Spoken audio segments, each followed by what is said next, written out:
Have you ever been telling a story and felt like you were just, I don't know, listing a bunch of facts? Well, today we're going to jump into a Portuguese tense that's honestly less about grammar and more about storytelling magic. It's the thing that connects the dots in the past to make the whole picture so much clearer. So let's start with a problem that I think we've all run into. You want to explain why something happened in the past, but if you just use the simple past tense, everything kind of falls flat. It feels disconnected, like you're missing the glue that holds the story together. Okay, look at it this way. We have two sentences. The train left, and we arrived at the station. As they are, they're just two completely separate events floating around in time. So what's the story here? Did we watch the train leave? Did we just miss it? Who knows? The connection between them is totally missing. And that's the big question, isn't it? How do we link these two moments? How do we show that one thing happened before the other and that the timing is actually the most important part of the story? Well, that is exactly the puzzle we are going to solve.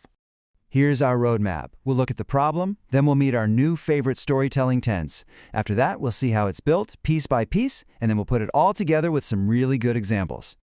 So, it's time to introduce the star of our show, the Pretérito Mais que Perfeito Composto.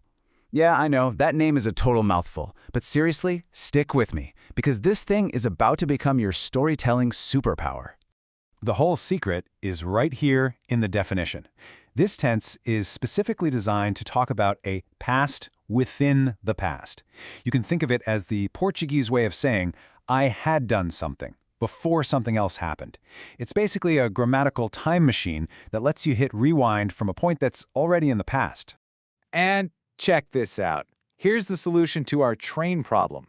The train had already left when we arrived at the station. And boom, just like that, the timeline is crystal clear.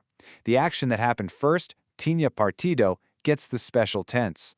So yeah, we definitely missed that train. The story makes sense now. All right, so how do we actually make this thing? A tense with a name that long? It's gotta be complicated, right? No, absolutely not. It's actually shockingly simple.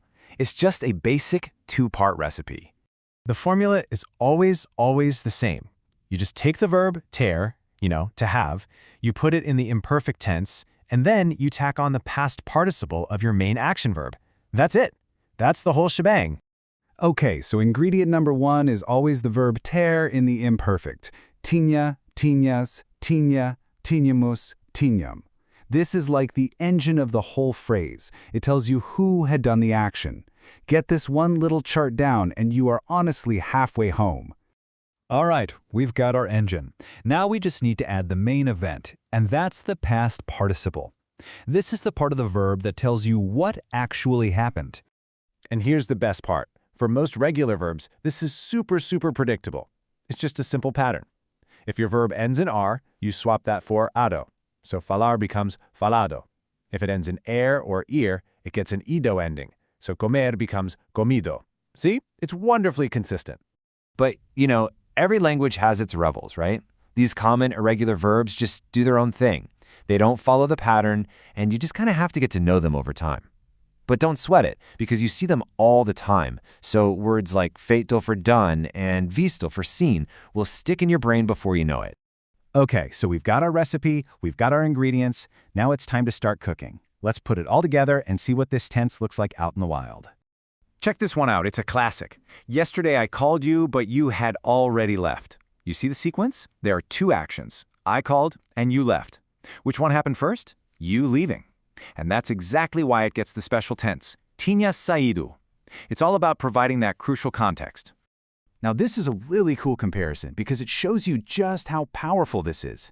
On the left, it's all happening right now. I am nervous. But look at the right. We instantly jump into storyteller mode. He was nervous. Why? Because at a point before that moment, he had never flown. See how that one change transports the entire story into the past? It's awesome.